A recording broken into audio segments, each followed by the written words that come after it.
Good evening, everyone. My name is Donna Walker-Kuhn.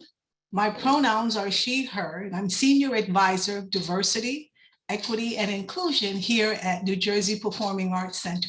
Welcome to our PSEG True Diversity Film Series, Standing in Solidarity. This evening, we're going to have a really vibrant discussion about the impact of the recent hurricane in Puerto Rico, the challenges that they face, and questions about statehood versus independence. We're also going to be sharing with you what you can do right now to be an ally to our friends and family in Puerto Rico, which might include voter registration, demanding basic rights from our elected officials. And our panelists are going to really show important ways that we can really dignify the lives of our friends and family in Puerto Rico. I also hope you were able to watch the film that was attached to your invitation that might inform how you think about the conversation this evening. The Social Justice Series is part of our Standing in Solidarity initiative. And the purpose of this series is to bring our community together and to encourage everyone to take part in the movement to ensure civil rights for all. On our website, you can find archived prior social justice panel discussions, as well as resources that might help you take action. We're also very happy to have as our advisors the Newark NAACP, New Jersey Institute for Social Justice, Newark Arts, the Truth, Racial Healing Transformation Center at Rutgers University, Newark, and the Africana Institute at Essex County College and ACLU, New Jersey. I would now like to offer a land acknowledgement from New Jersey Performing Arts Center. The language that we're using was created with consultation and guidance from Chief Dwayne Perry of the Rampopo Lenape-Munsee tribe and Oleana Whispering Dove of the Eastern Salagi Algonquin descendant. And we're grateful to both of them for the generosity, wisdom, and labor to craft these words. And as you know, today is National Indigenous Day. And so we're happy to be able to acknowledge that as well. So the land acknowledgement states, we, the Lenape, original benefactors of land once ripened and cultivated with attentiveness to the Creator and her ascendancy, express everlasting gratitude to our Creator for the traditional ancestral jurisdictions of the Munsee, Esopus, Canarsie, Capsee, Werpoes, Siwanoy, and Weekasqueak, jointly known today as the Rampopo and Nanticoke Lenni Lenape. We are the Lenape Hoking today and will be for the remaining days of tomorrow, keepers of the past. So let this moment of recognition be a monument of action. Let it be the beginning of hope for this, our Turtle Island, and for the Rampopo Lenape tribe, the Munsee people of whose land we now trod. Here on this land, in the place of the Munsee, we acknowledge our debt to those who've come before us, to those who've been denigrated and suffered for the sake of cultural and land appropriation. So let this, our land acknowledgement, be the beginning of our return to unity. Let us be guardians of the water, the air, and the earth, the four-legged, the flyers, the swimmers, the crawlers, the mammal people, and the green. Let us now stand, lifting our humanity, enrapturing with Earth's consciousness as guardians of harmony and kindness. So this acknowledgement demonstrates our ongoing commitment as a community to work to dismantle continued legacies of colonialism, oppression, and systemic racism. We're also deeply appreciative of the ongoing financial support from our sponsor, PSEG, and I'm pleased to welcome Marisol Ramirez, Supplier Diversity Manager. Marisol is the Public Service Enterprise Group at PSEG, working here in Newark. Her background includes over 28 years of leadership experience in the areas of customer service, accounts receivable, accounts payable, and diversity, equity, and inclusion. Marisol brings a tremendous background with her, and she serves as the president of PSEG Adelante, the Employee Business Resource Group, and she's a member of the PSEG Pride group as well.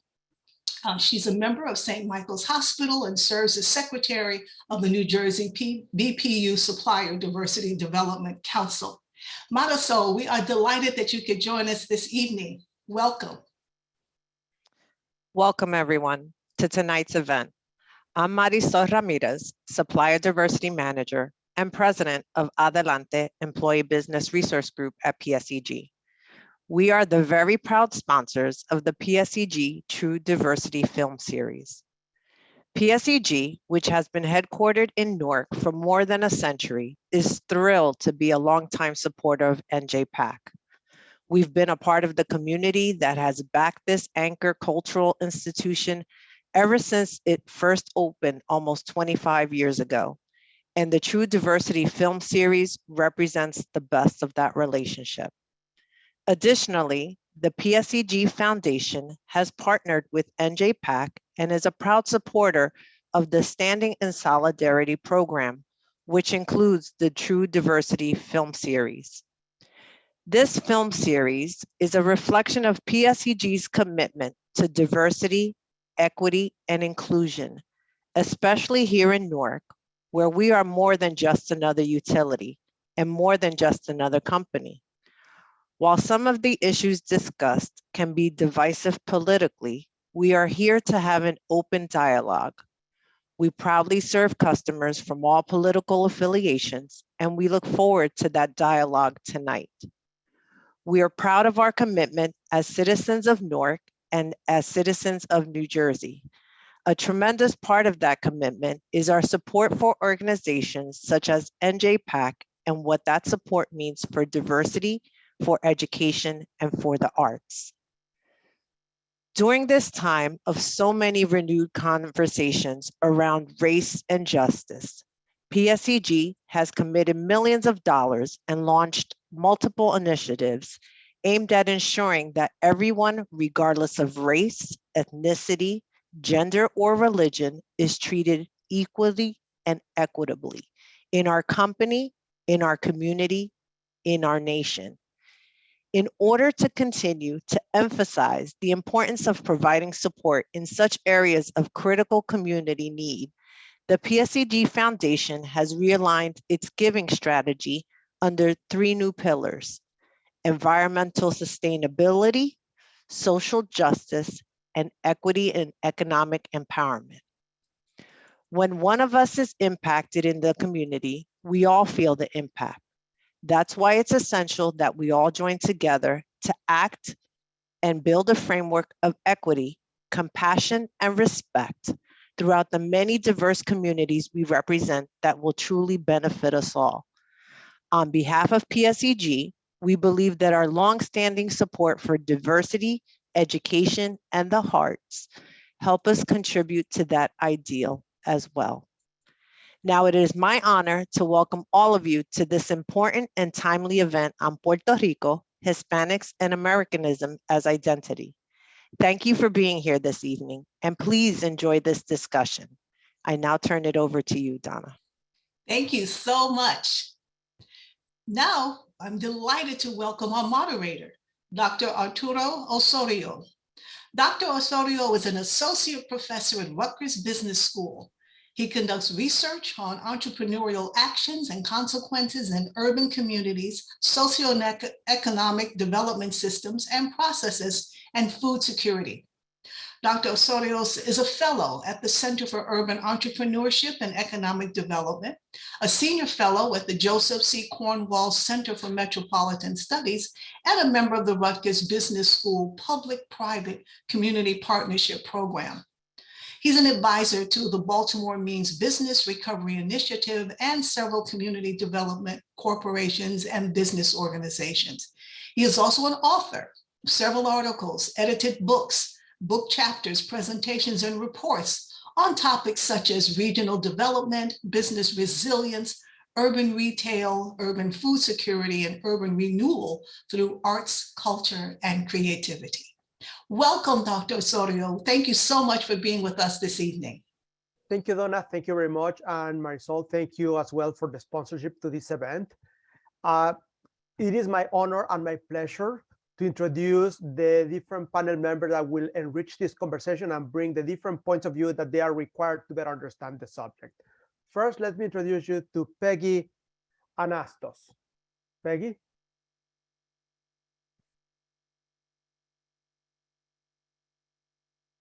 Mute. And hi, everyone. Thank you. And thank you for having me. I'm Peggy Anastos.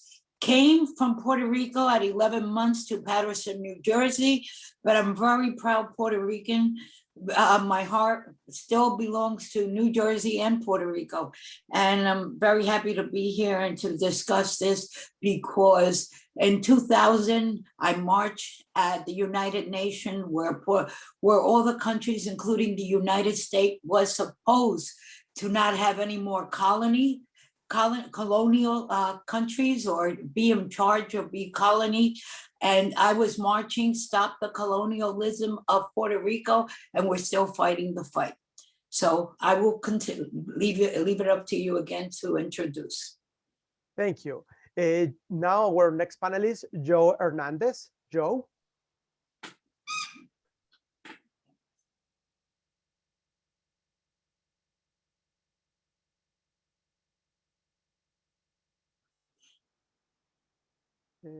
Mute.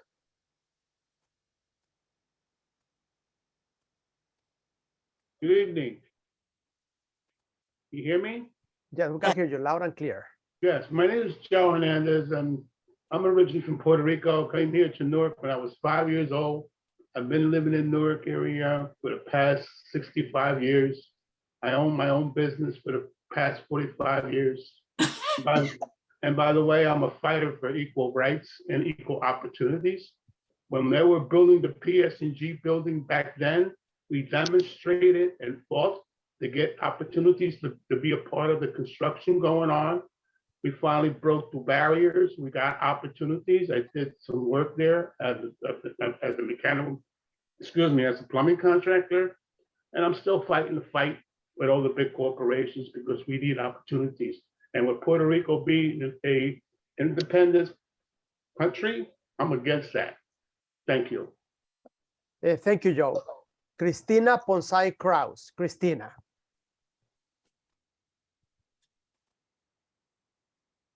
Good evening. I want to thank Donna Walker-Kuhn for the invitation to be here and thank everyone else for being here to have this conversation. I am a law professor at Columbia Law School. I am Puerto Rican, raised on the island from the age of 1 month until I graduated from high school, and much of my family is still there. I write, study and write about the constitutional history of American empire, and that includes its colonization of Puerto Rico 124 years ago and counting. So I am very happy to be able to join this conversation and talk about how we got here and what we can do to decolonize Puerto Rico.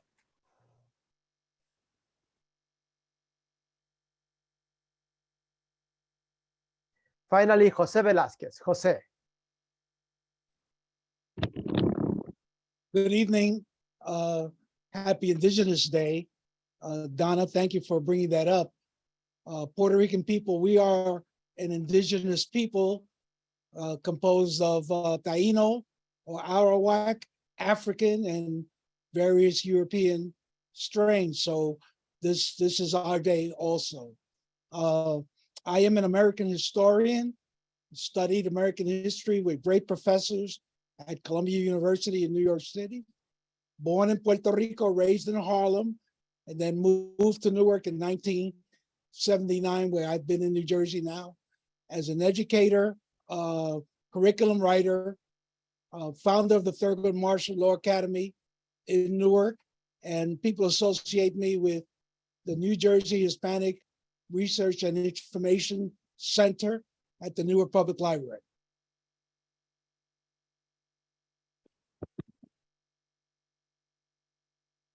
By the way, I'm also a proponent of independence for Puerto Rico.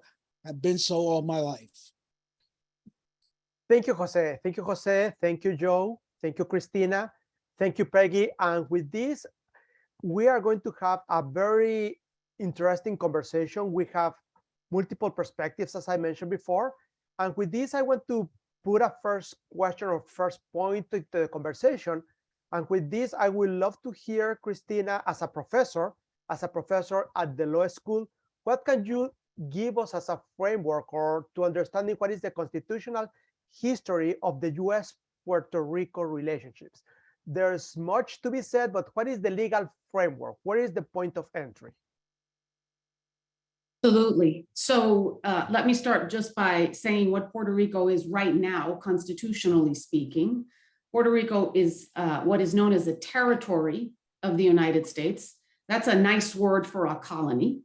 The Constitution of the United States has a provision in it known as a territory clause. And the territory clause gives Congress the power to govern the territories of the United States. You all are probably familiar with the territories that the United States had back in the 19th century. These were the places that the United States annexed and made a part of it. And all of these places eventually became states. That was the way that the constitutional pattern of statehood in the United States unfolded from the founding era until 1898, when Puerto Rico was annexed. Territories would become states. What happened in 1898 was that the United States intervened in Cuba's war of independence against Spain. So Spain had a few colonies left at the end of the 19th century: Cuba, Puerto Rico, the Philippines, and Guam, which is an island in the Pacific. And the United States got involved in Cuba's war of independence. And when Cuba and the United States defeated Spain, the United States promised that it would liberate Cuba, but it surprised everybody by deciding to keep the Philippines, Puerto Rico, and Guam. So this is already 124 years ago, quite a while ago. And as all of you know, the Philippines eventually became independent, but Puerto Rico remains a territory of the United States, subject to the sovereignty of the United States, subject to federal laws. Congress has the sole power to decide what laws apply in Puerto Rico and what laws don't, and it applies almost all federal laws in Puerto Rico. So the United States has control over Puerto Rico like a colonial power has control over its colonies. So in 1898, when the United States annexed these territories, that triggered a national debate about what to do with these places.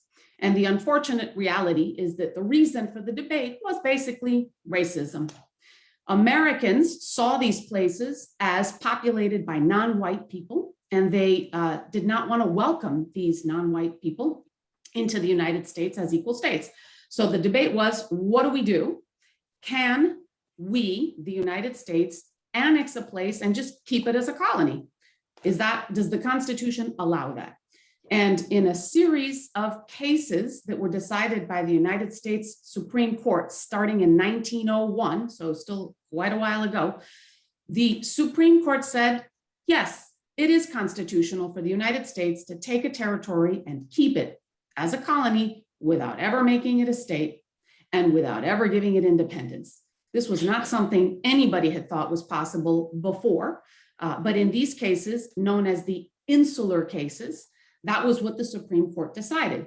And basically, the way it happened was there was a fight over whether the United States could impose tariffs on goods from Puerto Rico.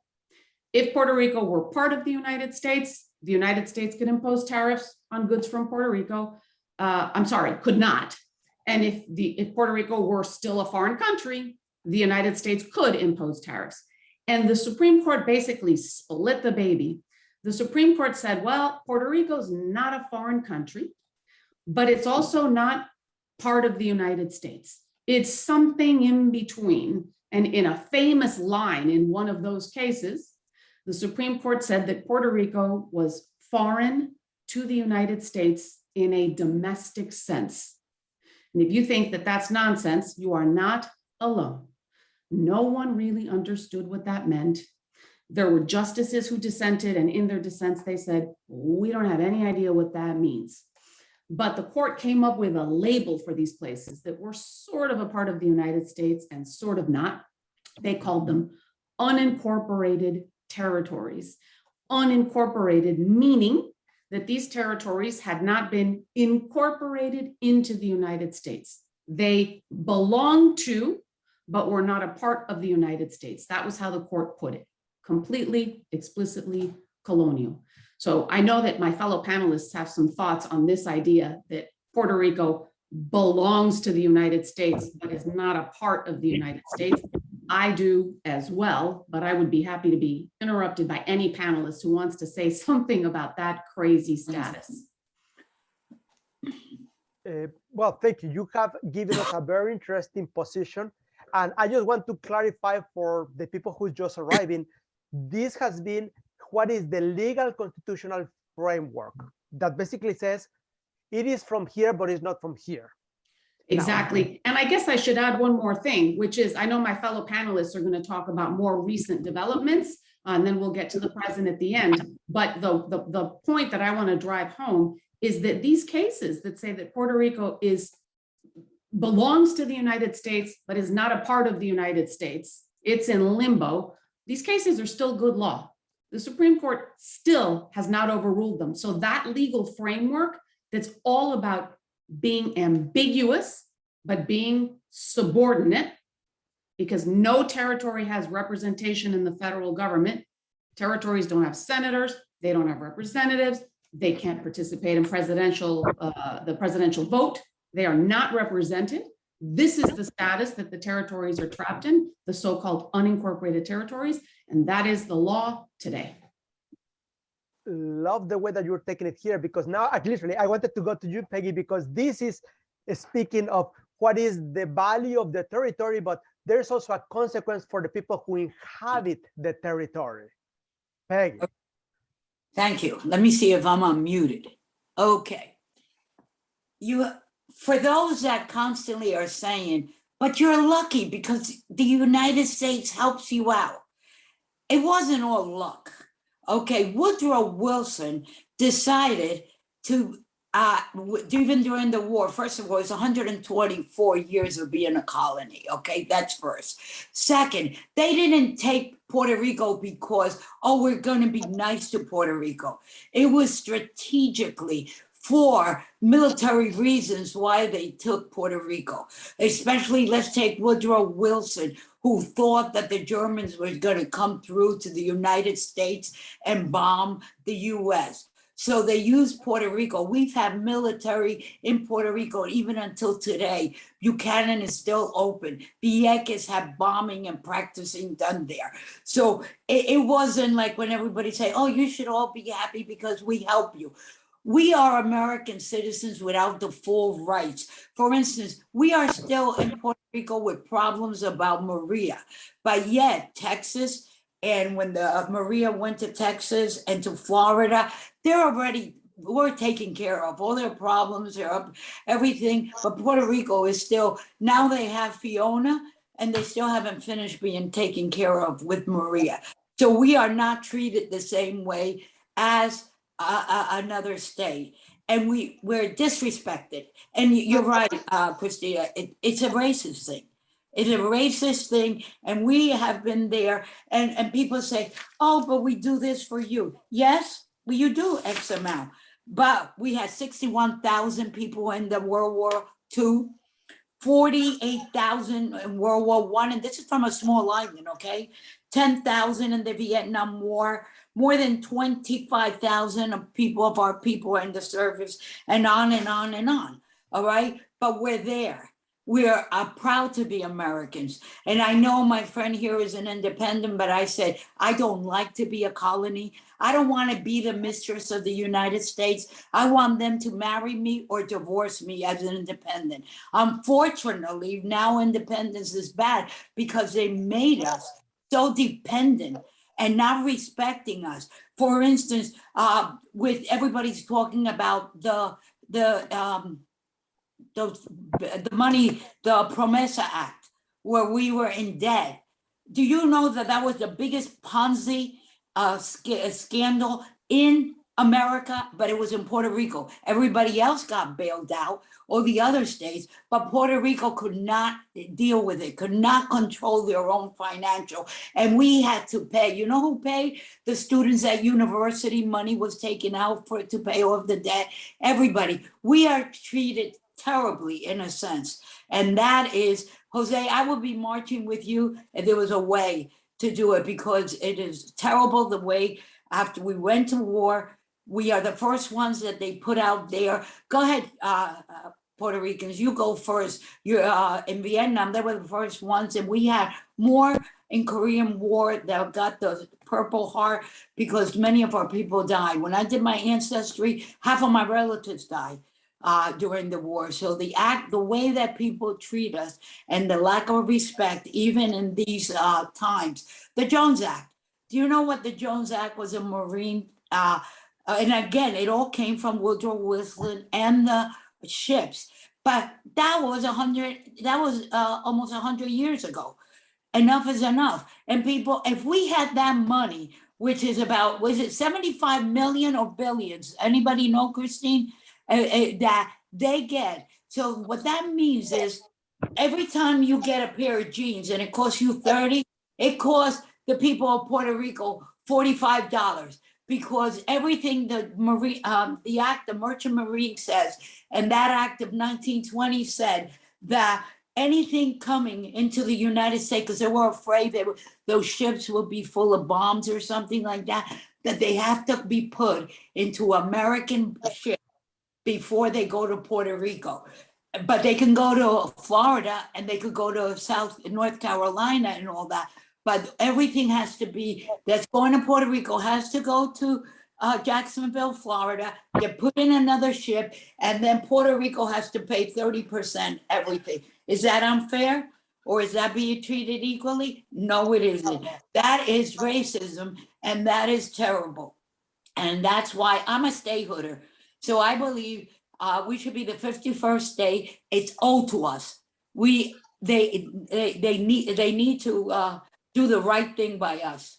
And again, if they're not gonna do it, then pay us for everything they owe us. I know I talk too much. Stop me when you want to. No, perfect, because this is a perfect segue for Jose, because some of the things that you raise up, that they are connected, exactly what point that Jose may want to do is the environmental impact that this statehood has because of the military practices and the abuse of the natural resources, the population decline that Puerto Rico has had in the last 10 years, where they lost almost 12% of the population in the last 10 years, and finally the 2007 movement of citizenship from Puerto Rico, where the Puerto Rican State Department has given certificates of citizenship to Puerto Ricans from Puerto Rico. And that is all coming together to Jose. Jose, you are mute. Jose, I can't hear you. Jose. Okay, you hear me now? Yes. Yes, I'm sorry. I will try to get to that, but I think it's important for the audience. When I speak to my students and most Americans, a lot of them don't know about Puerto Rico, and Christina and Peggy have mentioned some very important things about the Spanish-American War, et cetera. And what I do is I ask Americans to look at Puerto Rico from their own experiences of British colonialism. You know, this country started as 13 colonies. And what we're talking about here is, as Christina and Peggy had mentioned, is colonialism. Now, colonialism or mercantilism is where the colonies are to benefit the mother country. And that's what we have in the relationship between Puerto Rico and the United States, as Peggy has said. But what was the answer of the American revolutionaries? Well, what they did was organize a Continental Congress with a ragtag army led by George Washington. They sought international solidarity, and they declared their independence. And independence became an inalienable right. The American Revolution was so fundamental in establishing an anti-colonial spirit to the entire world. And it's sort of anti-historical to talk about Puerto Rico being a colony and not talk about, well, what has been the historical solutions to colonialism and dependence, which is independence. Now, Puerto Ricans have been very divided over this issue. As you know, earlier I support independence, but I recognize that we are very divided between three solutions, historically speaking. There are Puerto Ricans who have fought bravely for independence. That was the majority sentiment in Puerto Rico for about half the 20th century. But the independence movement was criminalized, repressed, and only recently has begun again to begin to gain more support. There are people who believe that there should be statehood.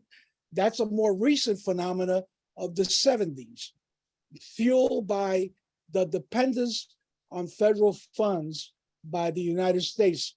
The statehood has told Puerto Ricans that statehood is for the poor, la estadidad para los pobres, and that just creates more dependence.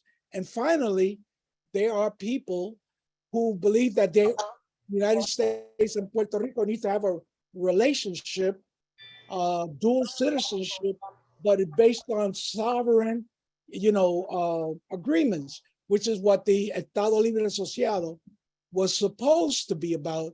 But now we all realize that that was a farce. Right.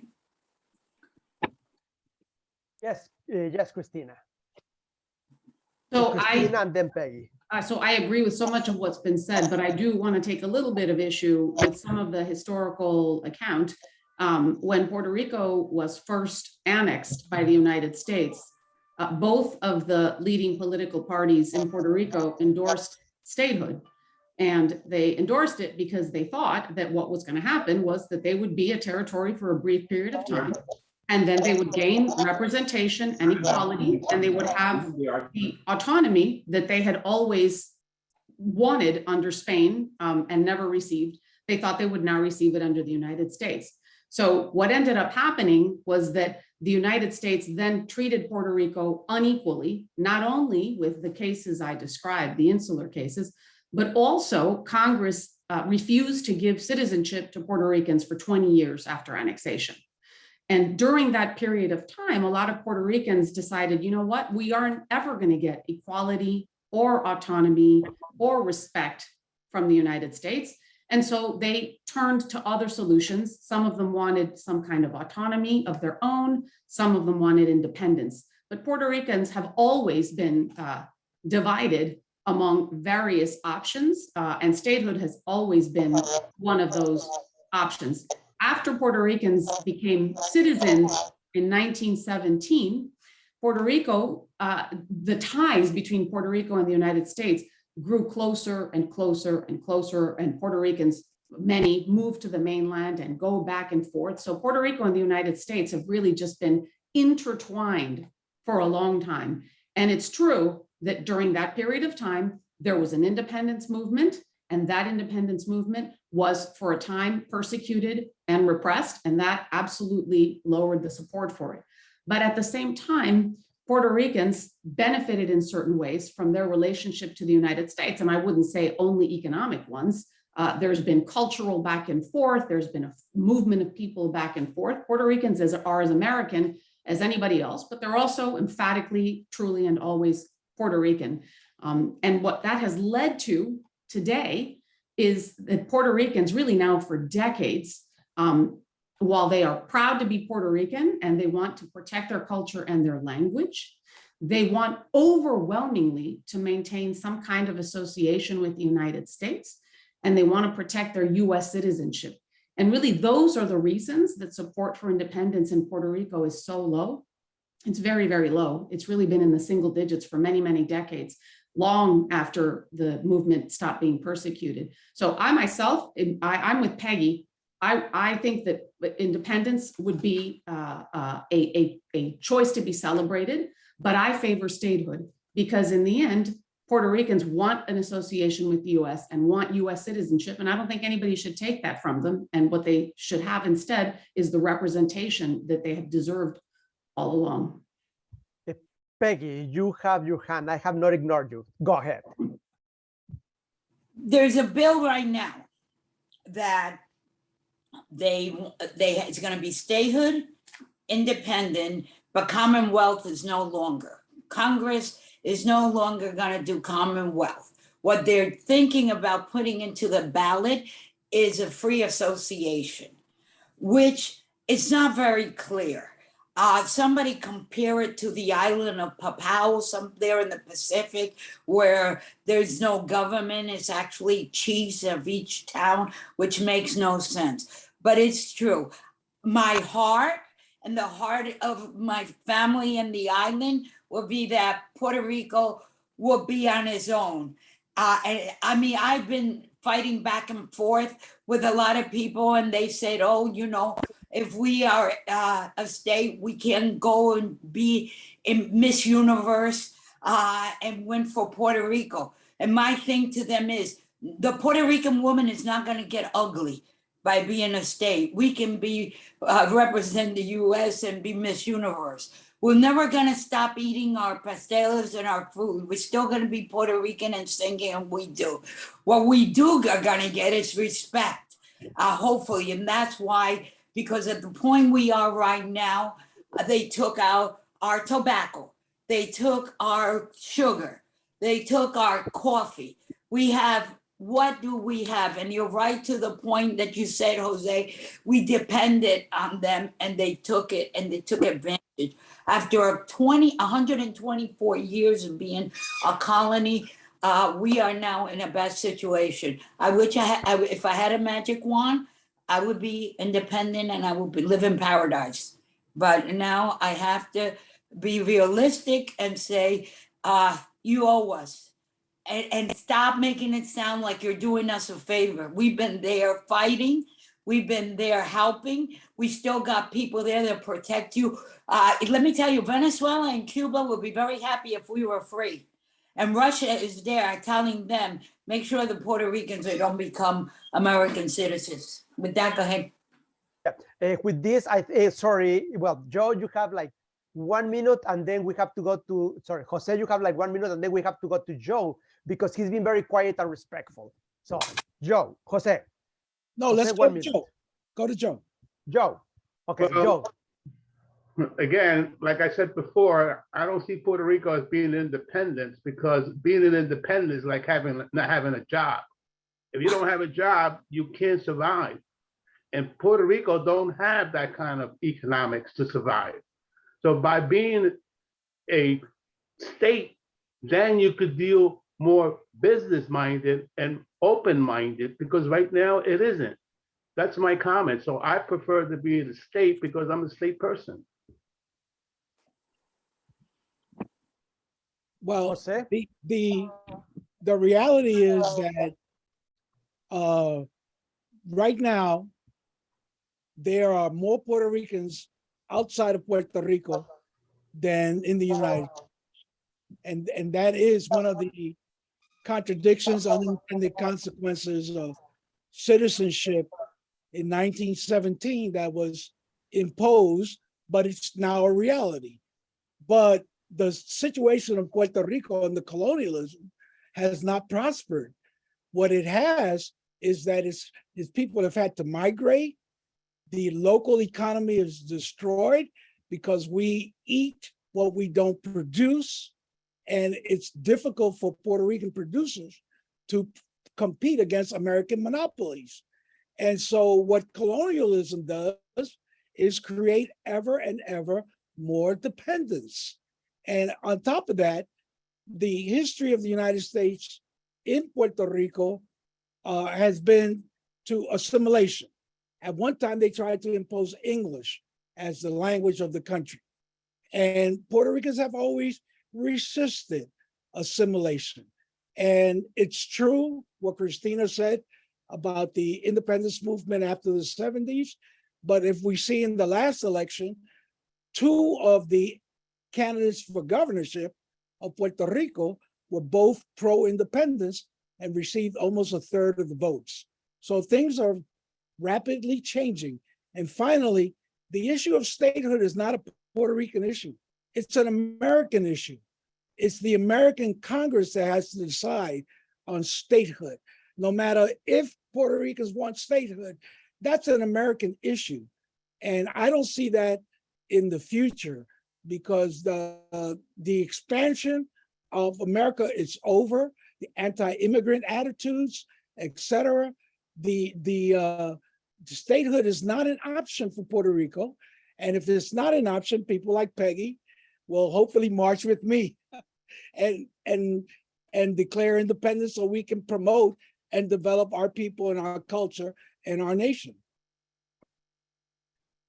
Yes, Peggy. You might. Peggy, you are mute. It breaks my heart because you're right, the decision is Congress. But the Congress now realized that they had to make a decision. They can't play with us. So when they vote, they have to start the process of statehood because statehood is going to win on the next plebiscite in a year and a half. They're going to win. Now, people like me will be watching to see. I might be dead before they do it, but I'll probably be dead, so I can't march with you. But I'm saying you will see the racism of this country, and then you might see a different type of thing. But I'm praying that after 124 years, that they do the right thing by us. And they do, and the other people, the American people, say they did wrong by Puerto Rico. But I wish it happens, but I know that it's not gonna happen overnight. You know, I'm not a babe. I'm not gonna be around that long. Christina. So I am hoping that Congress passes this bill before you die, Peggy. Thank you, darling. And if Then they we can march together. then we can march together. And if they did, or when they pass this bill, it will not have been overnight. We're at 124 years and counting. But so I thought it might be helpful for anyone in the audience who isn't really familiar with the Puerto Rico status debate, the debate over Puerto Rico's future, just to say a few words about how we got to this bill that's currently pending in Congress. So often when people hear about Puerto Rico's situation, they say, why doesn't Puerto Rico just either, choose to say that they want to become a state, petition for statehood, or declare independence and insist that the United States give it to them? And it really just isn't that straightforward. So what Puerto Ricans understand is that Puerto Rico cannot become a state without Congress taking action. Congress has to admit it into statehood. And Puerto Rico can't become independent without Congress cooperating either, because even though Puerto Rico as a colony does have a right to independence, the United States has internationally recognized sovereignty over Puerto Rico. And so there has to be a process, and both sides have to participate in that process. And so we've talked, about our preferences for statehood or for independence. And I do think that Americans should know about this issue and should have a view. But the most important thing is for Congress to give Puerto Ricans the opportunity to make a real choice that Congress will then implement.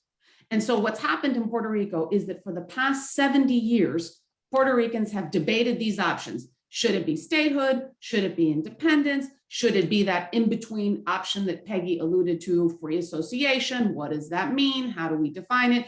We debate, we debate, we debate, we debate. And then we vote. Puerto Ricans have had 5 plebiscites, which are votes among various options. What should we become? They've done it 5 times, plus a yes/no referendum on statehood in November 2020, in which statehood won. Every single time Puerto Ricans have voted, Congress hasn't done anything. Puerto Ricans debate and they vote, and Congress doesn't do anything. And then they debate and they vote, and Congress doesn't do anything, over and over and over.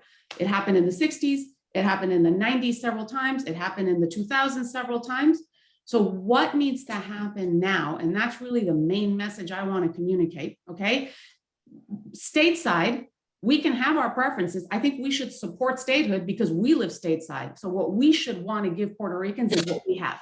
But nobody can force anything on Puerto Ricans. Puerto Ricans need to be able to choose. And for them to make a real choice, Congress has to offer it to them. And that's what this bill does. So the bill that's in Congress now defines the options and then offers them to Puerto Rican voters in a plebiscite, but it's a federally authorized plebiscite. So it isn't you people go down there and decide what you want, and then we'll ignore you, okay? It's Congress authorizes a plebiscite, offers the options to Puerto Ricans and lets them choose. And that's really what we all have to be supportive of. That's a very good point. And I think that, Joe, you may want to say something about it. And the way that you presented it, for me, in my mind, crystallized two positions. One was to read as a Brexit, as in Puerto Rico exiting, or as in PR exiting, as in a political relationships exit. So which one of the two? Brexit. Tell me more about it. Explain to me. We have a couple of minutes. What does it Brexit mean? Like we heard from Christina, the political international space, the internal space. So a couple of minutes, Brexit. What do you mean by that? What was your question again? Clear? Brexit. So he's presenting Brexit as in Puerto Rico exiting, as in exiting the which state to enter which state. I think just exactly what Christina had said. For the first time, I've been going to DC and following the new vote. They're going to stick by it. This time they're going to pay attention. And this time they're going to start the process. The process after Puerto Rico vote might take 10 years. Okay, but the process will start because enough is enough. And enough is enough. And the other thing is, one of the things that we are fighting for, I'm the president of the Puerto Rican Commission in New Jersey, the chair. So one of the things I want to get rid of the Jones Act, because we can then start our own economy, that money, that 75 million or billion that they make with the Jones Act, Puerto Rico can use that money. We can start. We should also, the Jones Act, get rid of it. Also the Promesa. We are getting close that we can deal. Puerto Rico, the island, can start doing their own economy and start building it up. So whenever they start saying, hey, look, we're doing our own thing. And then again, the other thing is, my key thing and my last word is I want the same rights that my cousins have here, that I have here. I want the same rights for my cousins and family in Puerto Rico. Jose? Well, I think Christina is right about Brexit. The future of after 124 years of colonialism, no matter what the options, this is going to be an issue for both Puerto Rico and the United States. And Christina is absolutely right that this idea of these sham plebiscites without really, agreeing on a particular issue is important. And I think Congress has to clearly state what is it that it is willing to do. For example, I think they should really clearly state the only option which they have in their hands and is statehood. Independence is an issue for Puerto Rico and Puerto Ricans. Statehood is an issue that the American Congress solely decides, even if 100% of Puerto Ricans agree to statehood, but which is not evident right now. They want a majority, a huge majority in favor of statehood, and that's not on the horizon either. So yeah, this Brexit is an ongoing relationship. As Peggy said, we're married to the United States. She said, either marry me fully or divorce me, right? But Peggy, the problem is that the person you want to be married to already has 50 women on the side and it doesn't want 51. So, this relationship between the US and Puerto Rico is not going to go away, no matter which status option you prefer. But they need Puerto Rico. Strategically, we're in that island. I'm cuter, so I could be a 51 wife. Okay, so I still believe Puerto Rico will be good. And the bill, the status now, it says you have to have 50 plus one. And that if they don't have 50 plus one, the two parties the two election, like if independents win and statehood, then the other free association doesn't win. Or independence doesn't win, and it would be between free association and statehood. Something that I found interesting on this conversation, and perhaps Christina, you want to add more, Joe, or anyone, is this part where we've been discussing two sides of the conversation. One is about how do we vote out of the process, as in Puerto Rico deciding that they want out of the current situation. But the one is how do we get accepted, both if we want to be an state by the federation, because at the end of the day, it's not the United States, it's the federation of states that may accept it. And secondly, how will this new relationship might be seen through the international eye? And that's what I love the term that Jose was using as a PR, as in Brexit, because there are certain treaties, legal arrangements, and economic plays that may need to be redefined. So any thoughts on that, Joe, Christina, Peggy? Joe, Well, so Yeah. go ahead. Okay, well, I'll say a few words. So I think it's really important to keep the international context in mind. For one thing, it's international law that spells out the law of self-determination, and the United States should respect it, even as this process also has to be consistent with domestic constitutional law. So this self-determination is a matter of domestic constitutional law and international law. At the same time, I think ultimately, I'm going to hammer this point home until the end of time.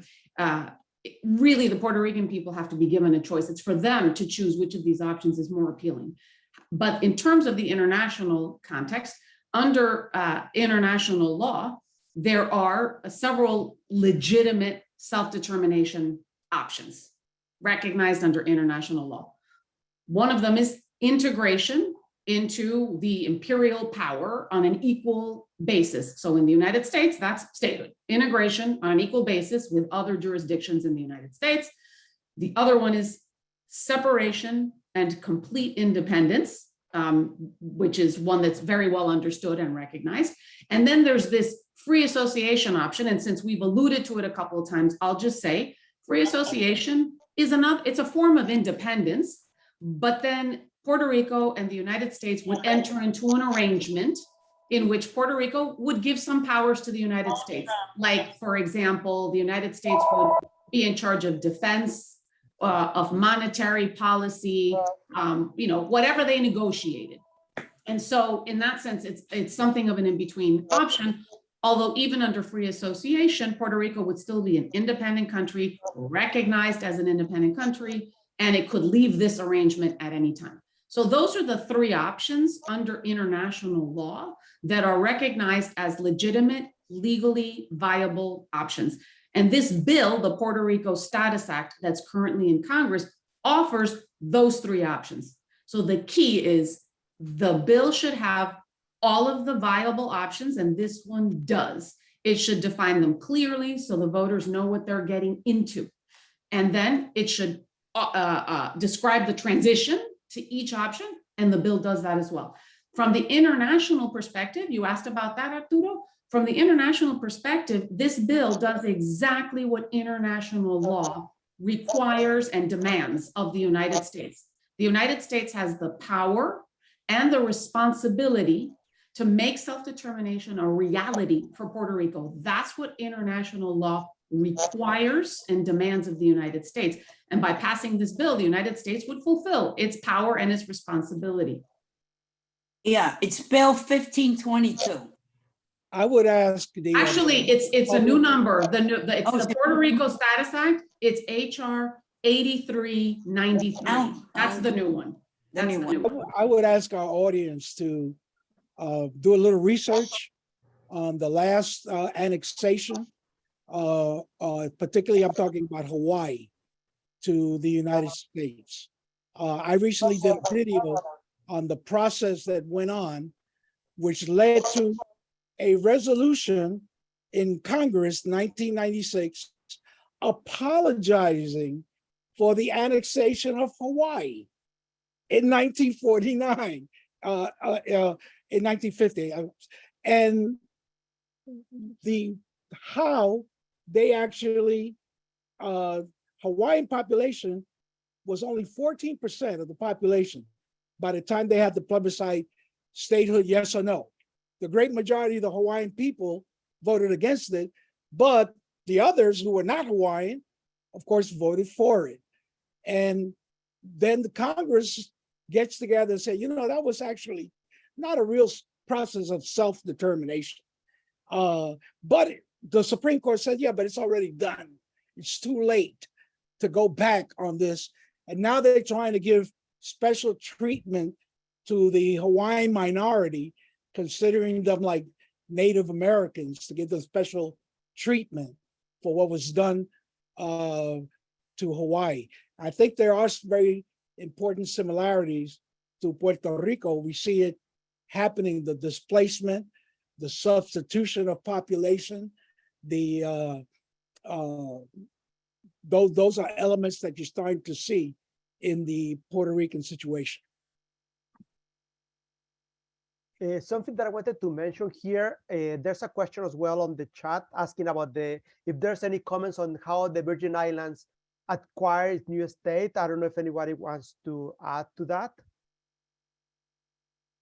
So I can answer that question. So if I understood the question correctly, the question was, how did the United States Virgin Islands become part of the US? Is that something Puerto Rico can do? Well, so I hope Puerto Rico won't do that, because the US Virgin Islands are a US territory, and that's what Puerto Rico is too. So we don't need to do what they did. We're stuck there already.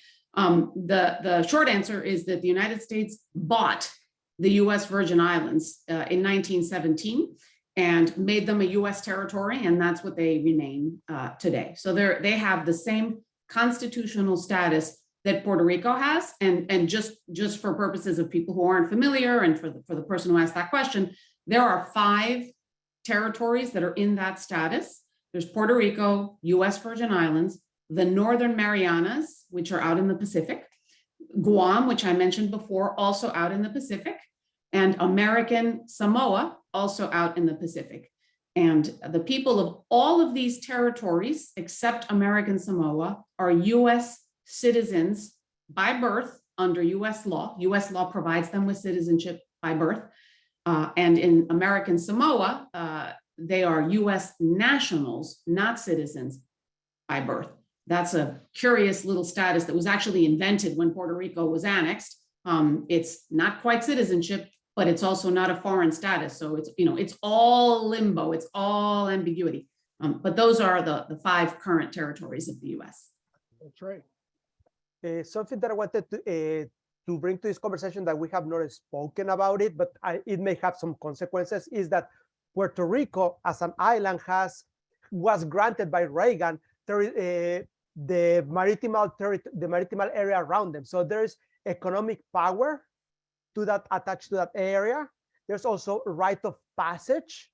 There's wealth in the sea that is linked to economic development and the new technology that they are trying to extract minerals from the ocean, as well as fisheries. And they have also the aerial space on the top of it that has a close to a geosynchronous space for looking at satellites. So there's multiple spaces that just go beyond the statehood. And that's some of the things that we want that have not been seen, but they are also lurking on the back through these conversations. So with this, we have a couple of minutes, like 2 minutes per person for closing remark. Like if you were to have your magic wand, 2 things that you want to take people, that you want people from the audience to take home, to say like, this is what I can do, or this is what I should be learning about. On this space, either statehood, territories, voting rights, taxation without representation. Let's start the way that we went around. Let's start for Peggy, and then we'll go Peggy, Christina, Jose, and Joe. I just want people to understand, all people, that the Puerto Rican people have been loyal to this country. We were taken and we have been there. We have fought at every war. And for people to respect us as American citizens and to know that we've been fighting for equality, that we don't have the right to vote for the president that we're fighting for, and that we're out there, and that we are treated like second-class citizens most of the time. And that is wrong. And again, I'll say it, I want the same rights as I have for all my relatives that live in the island.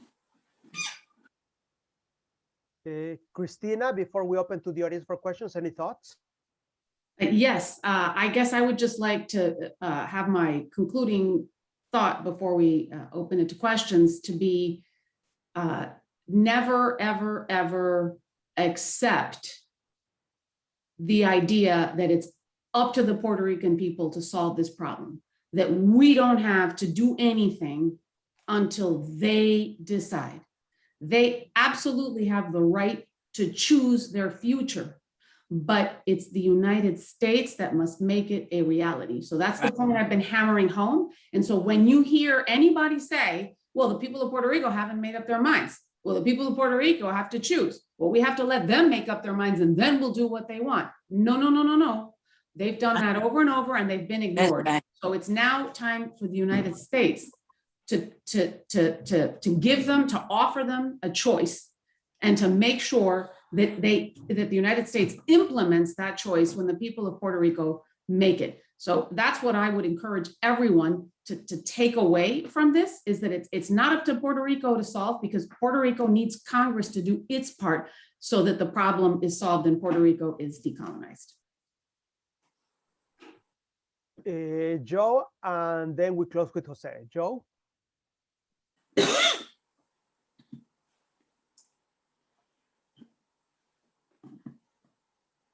My thinking is that we do the same thing we did with Vieques. When Vieques, they have the issue with getting the Navy out of Puerto Rico, nobody was listening until we went with all the different states in the United States and demonstrated in Washington, D.C. And after a year it happened, we got rid of them. So that's the same thing that needs to go. We need to run up buses and go to Washington, D.C. and demonstrate to make it happen. Other than that, you just be blowing smoke and wasting time. Thank you. Jose? I also agree with Christina that this is an American issue, not just a Puerto Rican issue. America has two options. It has a history of expansionism and colonialism, but it also has a history of anti-colonialism and support for decolonization. You know, here today we're talking about the independence of Ukraine, and yet we criminalize those people in Puerto Rico who historically have sought what is universal. You know, I want for Puerto Rico what all people of the world have, which is the right to independence, to develop their own country and their nationality. That can only be done with independence. You can't have it both ways. And only independence would allow us to prosper as a nationality. Thank you so much. Okay, we have a question from Hector Perez. Says, if Puerto Rico became an state, it will benefit the Democrats in the Senate. How will you convince Republicans to accept this? So question is, it's presumed that Puerto Rico will vote as a bloc, Democrat, and this vote will tip the election. So how do we get bipartisan support? We have Christina, and then we'll go for Peggy. So I think it is true that at first Puerto Ricans would elect a Democratic contingent, and that's mainly because Puerto Ricans on the mainland have identified as Democratic, whereas on the island, the parties are aligned in terms of status, statehood, something in between, and independents, not according to the mainland political parties. So I think that Puerto Ricans would very likely elect a Democratic slate of representatives and senators. However, Puerto Rican politicians do align by mainland party as well. Puerto Ricans have elected Republican and Democratic governors. The current governor of Puerto Rico, who favors statehood, is a Democrat, and the current resident commissioner, who's the non-voting representative in Washington, also favors statehood, but she's a Republican.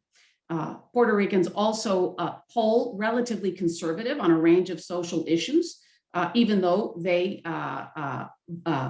have democratic preferences in terms of government involvement and social welfare programs and so on. And so it's actually a pretty interesting mix. It's a population that is there to be courted, as politicians should court voting constituents. And I think that it would be very short-sighted for Republicans to write off Puerto Rico. I think I myself am a Democrat, so I would like to see a democratic state of Puerto Rico. But more than anything else, I would like to see an equal Puerto Rico with representation. And I don't think Republicans ought to write it off, because Puerto Ricans are more complicated politically than people might think. Peggy? Okay. When I first went to Puerto Rico, because I became a consultant to Governor Pedro Rosselló, I thought that I was a Republican in Puerto Rico and a Democrat here. Why? Because I found out that the Statehood Party was founded by the Republicans, the richer, and I found that confused because, and the poor people were Democrats, like happens up in the mainland. The Democrats and the richer are Republican. So the Republican Party, Don Fede, were the founders of the Statehood Party. So then the Democrats, I asked how, like the Rossellós, the Carlos Barceló, the Democrats went up to Ferrer and said, we don't want to change to be Republicans, but we want to be statehooders. And then they started the New Progressive Party, which is made up of Democrats and Republicans. In those times, 50 years ago, there were this many Democrats and this many Republicans. Now they're almost even. And that's why you have a Republican. And now, so the new at PNP, which is called the New Progressive Party, if the governor is a Democrat, the congressperson has to be Republican. And the same thing, if the governor is a Republican, the Democrat. So it's pretty much even why. So when you go to Florida, and in Florida, you have a lot of Puerto Ricans, a good percentage of them are Republicans. So you're not gonna have that problems, because when you go for the people to go and support, let's say it passed, and the Congress passed everything, you're gonna have the Democrat statehooders and the Democrat Republicans doing the work. Okay, let me do a quick segue to this, follow-up to this question. Do you, since this situation is a mix between Puerto Rico voting and then mainland taking action upon the vote, do you think, any of you, that the lack of information of this context that is happening in the US can change this? Like, if we provide more information in this type of forums and in general, beyond mobilizing people in the island, information in mainland can change the conversation? I see, I don't know exactly what you're gonna get, because I worked for the Democratic Biden, let's say in Florida, and I saw many Puerto Ricans, and most of them were Republicans because they're statehooders. Okay, so then you have to try to get these Republican statehooders to vote Democrat. So it depends, because you have to know and what you're asking them to vote for. But it's true what you say, Christina. For many of them in Puerto Rico, for Republicans is who's supporting statehood. And for the Democrat statehooders is who's supporting statehood. And that is it. And so basically statehood has a good chance because you got Democrats and Republicans. But there are, Democrats that are very, very angry, populares of Puerto Rican, that are now very angry at this status because it's leaving them out. It's leaving them out. What happens when that happens?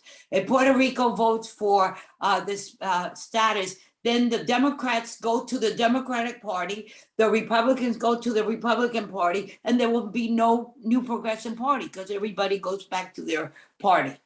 Okay, so I find it so sad that some of my fellow Democrats see Puerto Rico as some type of political football. You know, like, oh, if they become a state, you know, we'll get, you know, 2 senators and these representatives. Whereas the issue of Puerto Rico is much more complex and much more important. But that's only among the statehooders. You know, when I went, it's an issue where for the American people to decide over the politics of annexation, not a question of whether it's Democrats or Republicans.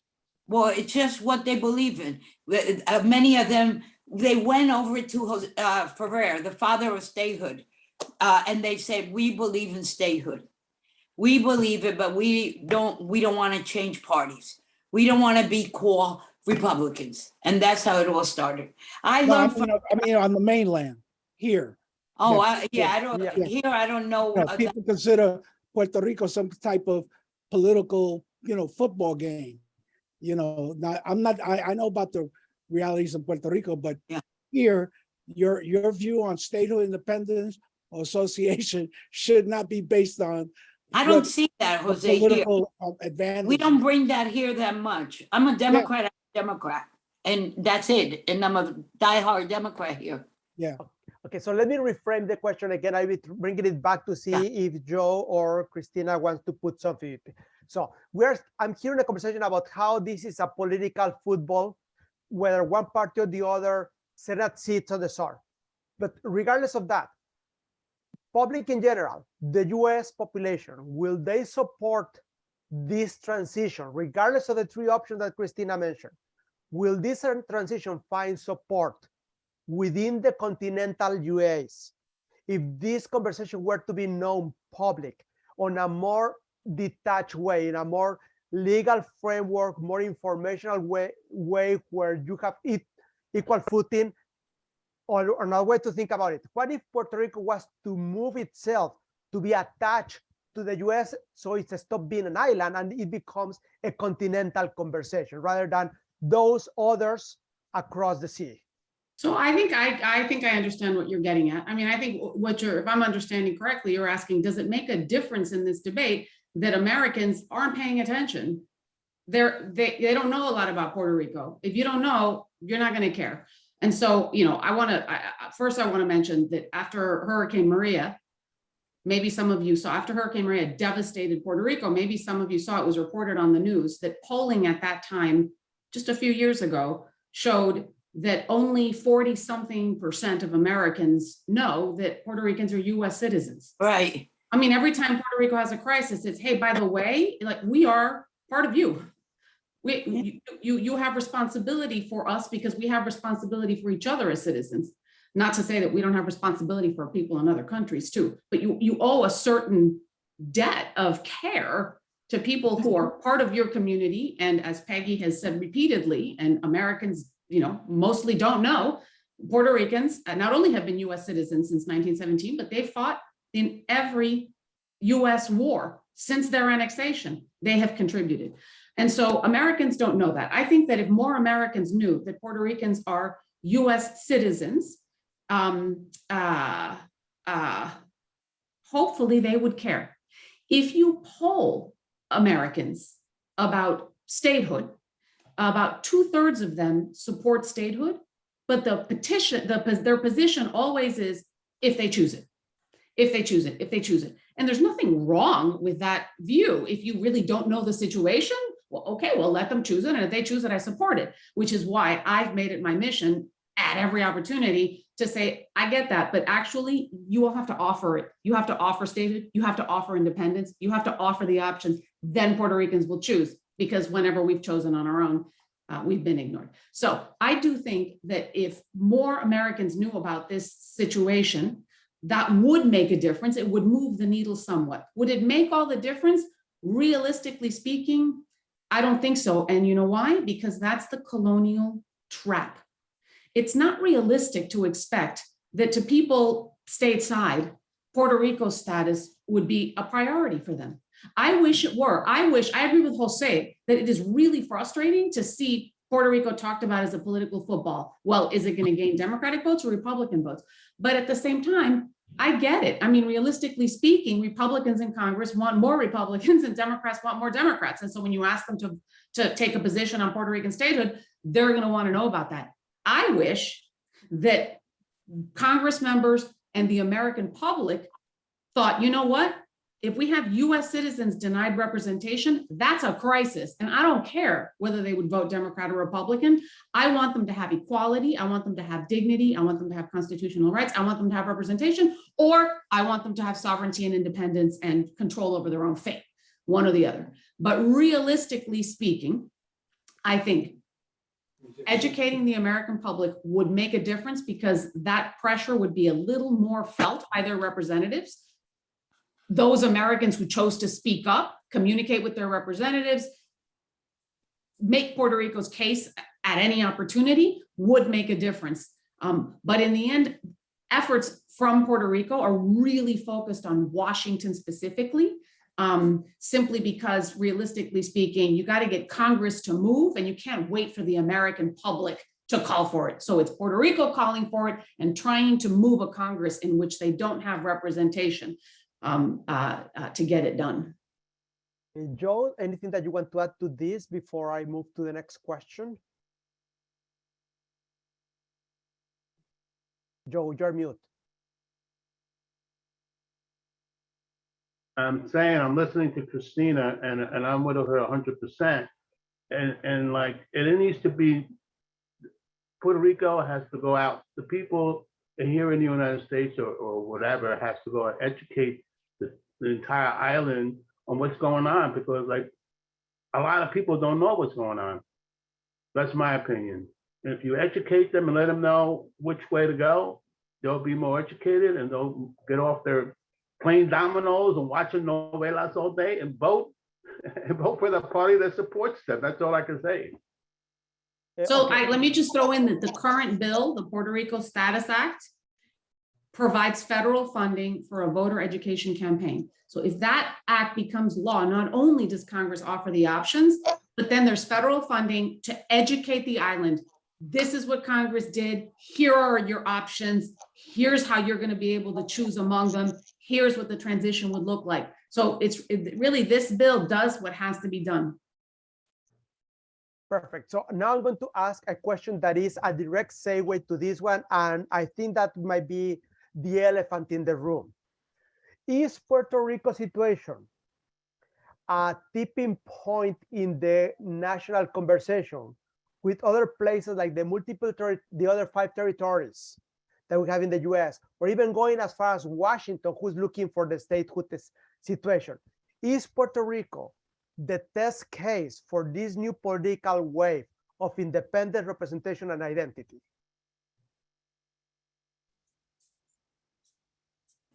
Well, that's an interesting question. The American people should know that the District of Columbia, Washington, D.C., has been requesting statehood for a long time. And, the opposition has been there from the Republican Party and others, because that would essentially be the formation of a Black and African-American controlled state. Does this open up like a Pandora's box, Arturo's saying, to the Virgin Islands, others? There is some movement for change in the Virgin Islands. There have been some issues about independence versus this. There's also some movement in the Pacific, with American Samoa, the Mariana Islands, etc. Christina is absolutely right. Puerto Rico is not the only situation, so-called territories, which the United States controls. And yeah, this could be opening up a much wider, for some people, a Pandora's box, for some people, an issue that needs to be put on the table. Christina, okay, before I go to Christina, Peggy, you are like, I need to say this. Peggy. I know, I've been on a lot of panels, a lot of conventions with Washington, DC. So the two people that are really out there looking for Puerto Rico, and it's Washington, DC for statehood.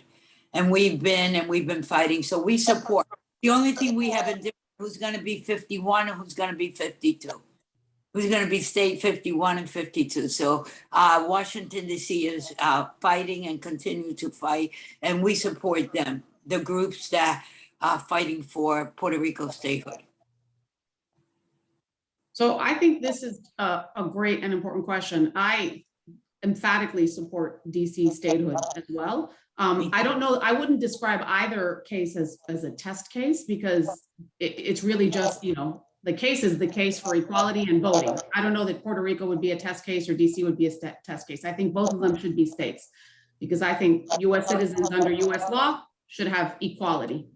But the question is also about the other territories. And the reality is I support the idea of equal representation for everyone.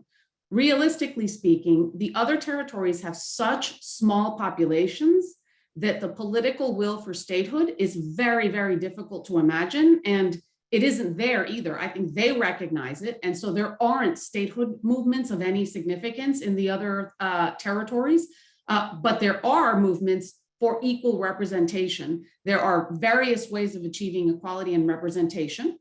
One would be by law, that is a federal law providing for some form of representation for the territories, real representation, because right now they all have non-voting representatives in DC. So federal law could provide for representation, and it would have to be done in a manner that doesn't dilute the representation of the states. So you couldn't really give them senators, but you could give them robust and equal representation in the House via legislation. And then the other option, if I lived in one of those territories, this is the option I would prefer. I wouldn't like representation by legislation, because Congress can always repeal legislation. I don't like that kind of uncertainty, but it is something, it's more than they have right now. Another possibility for them is that free association status, where they gain independent sovereignty, and yet they allow the United States to exercise some powers there. So that's another possibility for eliminating colonialism in these places. There are a variety, there's a debate in these places for sure, and there are various proposals for how to achieve greater autonomy and representation. And they all recognize the reality of how small these places are.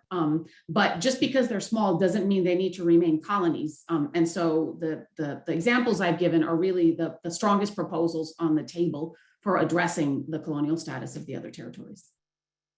Perfect. With this, I want to thank you all, panelists, for this conversation. And I just want to make some point for the audience, some take points, and to connect the video, the report that was advised to see in the context of this.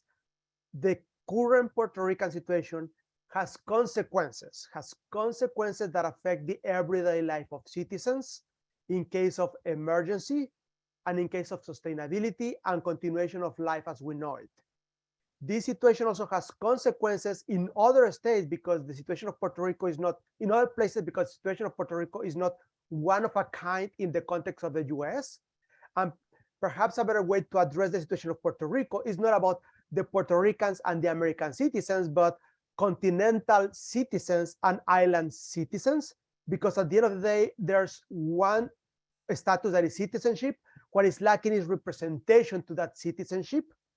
Also, I want to bring home a point that is being repeated over and over. And this point is, there needs to be a will in Puerto Rico to make a choice, but also there needs to be a political will to accept the choice. This political will has to have two parts. One is within the US, and the other one is within the international community, where whatever is the status of Puerto Rico will need to be accepted, validated, and conformed. The consequences of these actions have economic outcomes, representation outcomes, lifestyle outcomes, and identity outcomes. With this last point of identity outcomes, I want to highlight the connection to the title of this session. When we talk about Americanism, we were questioning, why do we don't take citizens of Puerto Rico as an Americans? And that has to do with the colonial past and what is to be considered what is an American or not. And we have seen this in terms of identities in cities. When we talk about those others, it has been seen when we cross borders, and it has been seen on the language that we speak or the religion that is being taken. With this, I think this is the moment for Donna to take us home. And if not, I still have plenty of time to talk. After all, I'm a professor. Thank you so much. Oh my goodness, panelists, you're absolutely incredible. Your passion and your knowledge, it's just so important to our audience. You know, you served exactly the purpose of this series, and that is to highlight social justice issues, to provide a way to think about it, solutions and action steps. So really appreciate your interest and your commitment. I would think that all of us who are listening learned so much. And this was like a masterclass, you know, in the history of the relationship of Puerto Rico and the United States, and what should be done, what can be done. So thank you so much.